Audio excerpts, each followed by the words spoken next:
শুভ দুপুর বন্ধুরা।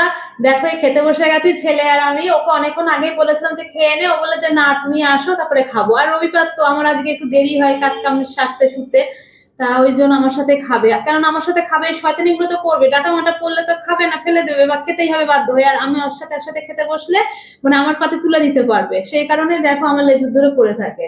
তাই দেখো খেতে বসে গেছি আমি আর ছেলে, এই যে খাচ্ছি এবার। খাবার দেয় খানা ওইটুকুনি, নরম ডাটা ভালো লাগে না, সজনের ডাটা দেবা ঠিক খাবো। ওই কাজ সৈন্যের একটা বাপি এনে দিয়েছে, দেখি কালে কেমন খাস তুই। ঠিক আছে দিও।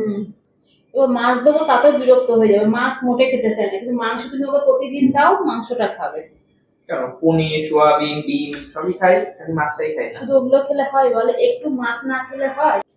যে কাঁচকলা দিয়ে রুই মাছ করেছি আর আলু দিয়েছি, পাতলা করে তরকারি করেছি। আমরা কি বলতো বেশিরভাগ দিনই পাতলা তরকারিটাই বেশি খাই, খুব কম দিনই আছে আমরা মানে রিচ খাবারটা করি, কেননা সবারই আমাদের মানে গ্যাসের সমস্যা বেশি, আমার আর আমার বর মশাইয়ের বেশি হয় গ্যাসটা, তাই পাতলা আমাদের বেশ ভালোই লাগে তখন তরকারি।